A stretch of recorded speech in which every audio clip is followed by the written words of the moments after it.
Jackie, we talked about a budget surplus. We're talking trade surplus as well, or deficits, depending on which side of the aisle you're on. Of course, we're talking trade. Congressional leaders have actually been pressing China's top economic advisor to halt what they call trading or unfair trade practices here at the start of this 4-day trip over in Washington. Liu He, he's in town as well. He met with the House Ways and Means Committee and its Senate counterpart in preparation for those discussions with, eventually, Treasury Secretary Steven Mnuchin. Let's bring in Jodi Schneider, our senior international editor. She's with us right now in our studios to tell us what the status are of these talks as we speak.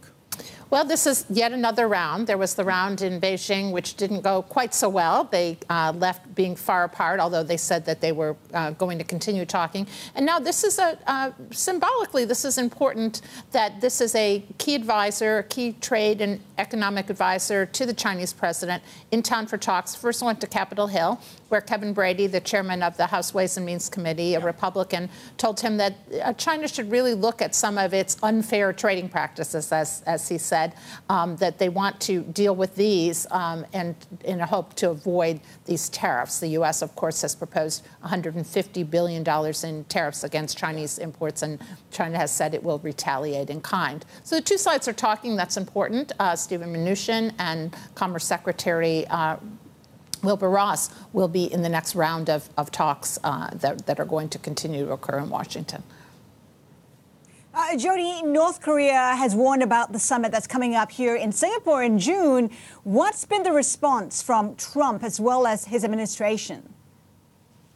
Well, at first, President Trump said that he didn't know of any problems with this, and they were continuing. He hadn't heard officially from the North Korean leader, and that they were continuing to plan for the summit, and also would continue to insist on denuclearization, that North Korea give up its nuclear weapons, which has been a criticism of North Korea, the strategy that they would have to give up their nuclear weapons without any guarantee that the sanctions the U.S. has imposed would be lifted. Now the U.S. seems to be moving a little bit away from that.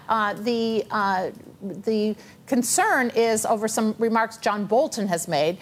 They've been called the Libya model, and this is something that the North Korean leader and his administration have called out. They've actually said they feel repugnance toward John Bolton. The U.S. is now distancing itself. The administration is distancing itself now somewhat from these remarks. It looks like they are trying to sort of diffuse the situation. They want a summit to occur, and so they are going to perhaps, we will see in coming days, but they are going to perhaps not insist on that full-blown denuclearization strategy and maybe a more step-by-step approach, which is what North Korea wants. They want there to be engaging in a step-by-step way without having to do something before they get those sanctions removed in return.